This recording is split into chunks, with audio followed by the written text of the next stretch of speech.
அனைவருக்கும் வணக்கம். இன்றைக்கி வந்து கொங்கு நாட்டு ஸ்பெஷல் அரிசி பருப்பு சாதம் தான் செய்ய போகிறோம். எங்கள் ஊரில் எங்களுக்கு பிரியாணியாக பருப்பு சாதமானு கேட்டால் நாங்கள் பருப்பு சாதம் தான் சூஸ் பண்ணுவோம். அந்தளவுக்கு எங்களுக்கு வந்து உறவோடு ஒட்டி போன டேஸ்ட் இது வந்து நான் ட்ரெடிஷ்னலாக எப்படி எங்கள் அம்மா செய்வாங்களோ அதே மாதிரி உங்களுக்கு நான் செஞ்சு காட்டியிருக்கேன். ஒரு குக்கர் வச்சுட்டு 1 டேபிள் ஸ்பூன் அளவுக்கு நல்லெண்ணெய் ஊற்றிக்கிறேன். அப்புறம் கொஞ்சமாக கடுகு, உளுந்தம்பருப்பு, வெந்தயம் சேர்த்துக்கிறேன். கொஞ்சமாக சீரகம் சேர்த்துக்கிறேன். இதெல்லாம் நல்லா வாசனை வர வரைக்கும் வதக்கிக்கலாம். அப்புறம் பெருங்காயத்தூள், பருப்பு சேர்த்தணுன்னா கண்டிப்பாக பெருங்காயத்தூள் சேர்த்தணும். எல்லாம் சேர்த்தியாச்சு. இந்தளவுக்கு பொன்னிறமாக வறுபட்ட உடனே நம்ம வந்து அடுத்ததெல்லாம் சேர்த்திக்கலாம். நிறைய பூண்டு, காரத்துக்கு வரமிளகாய், சின்ன வெங்காயம் பாதி பாதியாக கட் பண்ணது, இது எல்லாத்தையும் சேர்த்தியாச்சு. இப்போ நம்ம வதக்க ஆரம்பிச்சிடலாம். கொஞ்சமாக கருவேப்பிலை,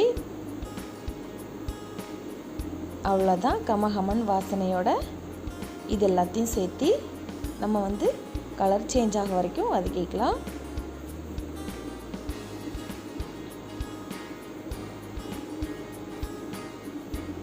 இந்த சின்ன வெங்காயத்தோட டேஸ்ட்டும் இந்த அரிசி பருப்பும் சேர்ந்த ஒரு காம்பினேஷனும் நம்ம வாயில் வைக்கும்போது அப்படியே மெய் மறந்து சாப்பிடுவாங்க. அந்தளவுக்கு சூப்பராக இருக்கும். அடுத்து தக்காளி பொடி பொடியாக கட் பண்ணி சேர்த்துக்கிறேன்.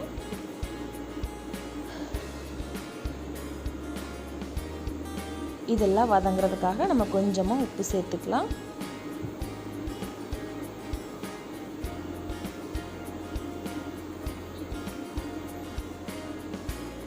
நல்லா வதங்கிட்டு இருக்குது.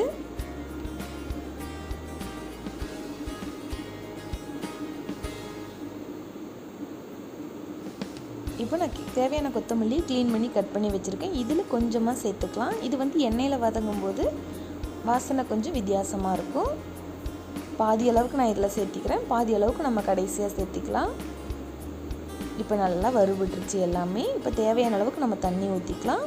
1 கப் அரிசிக்கு 2 கப் அளவுக்கு நம்ம தண்ணி வச்சுக்கலாம். நார்மலாக நம்ம வீட்டில் செய்கிற புழுங்கல் அரிசி தான் நம்ம ஊற வச்சு செய்ய போகிறோம். இப்போ இதுக்கு தேவையான மசாலாலாம் சேர்த்துடலாம். தேவையான அளவுக்கு உப்பு, கொஞ்சமாக மஞ்சள் தூள், கொஞ்சமாக சாம்பார் தூள். இது வந்து நம்ம ரெகுலராக வீட்டில் அரைச்சி வச்சுருக்கிற சாம்பார் தூள் தாங்க. அதுக்கப்புறம் அரிசியும் பருப்பும் நான் வந்து ஏற்கனவே ஊற வச்சுருக்கேன். இது குறைஞ்சது ஒரு அரை மணி நேரத்துலேருந்து 1 மணி நேரம் வரைக்கும் நல்லாவே ஊறலாம். 4 கப் அரிசிக்கு 1 கப் பருப்பு ஊற வச்சா சரியாக இருக்கும். இதுக்கு வந்து எங்கள் ஊரில் தட்டைப்பயிறு போடுவோம், துவரம்பருப்பு போடுவோம், அவரைப்பருப்புன்னு சொல்கிற மொச்சக்கொட்டையிலேருந்து பருப்பு தயாரிப்பாங்க, அதுவும் போடுவோம். நான் இன்றைக்கி வந்து துவரம்பருப்பு தான் சேர்த்துருக்கேன். இது எல்லாத்தையும் சேர்த்து நல்லா ஊற விட்டுட்டு தண்ணி கொதி வந்த உடனே நம்ம வந்து பருப்பை சேர்த்து குக்கரை மூடிடலாம். இப்போ குக்கரை வந்து விசில் போட்டுக்கலாங்க. அடுப்பு வந்து மீடியமான ஹீட்டில் வச்சுக்கோங்க. ரொம்ப ஹையில் இருந்துச்சு அப்படின்னா அடியிலெல்லாம் தீஞ்சு போயிடும். மிதமான ஹீட்டில் ஒரு 3 விசில் வர வரைக்கும் நம்ம வெயிட் பண்ணலாம். அப்படியே இந்த 3 விசில் வரும்போதே வீடே கமகமன் மணக்கும். அந்தளவுக்கு வாசனையாக இருக்கும்.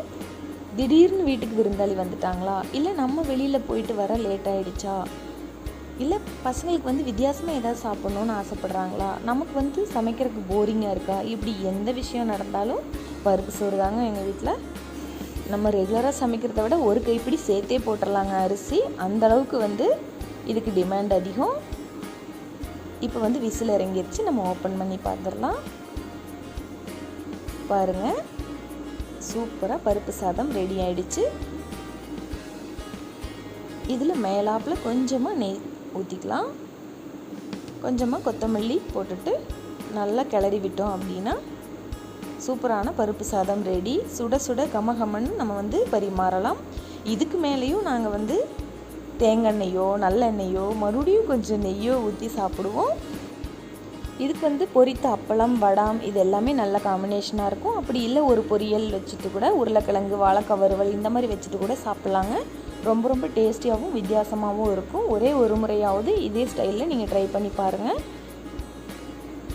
செஞ்சு பார்த்துட்டு எப்படி வந்துச்சு அப்படின்னு எனக்கு கமெண்ட் பண்ணுங்கள். உங்களுக்கு இந்த வீடியோ பிடிச்சிருந்துச்சுன்னா என்னோடய சேனலுக்கு சப்ஸ்கிரைப் பண்ணிக்கோங்க. தேங்க்யூ ஃபார் வாட்சிங்.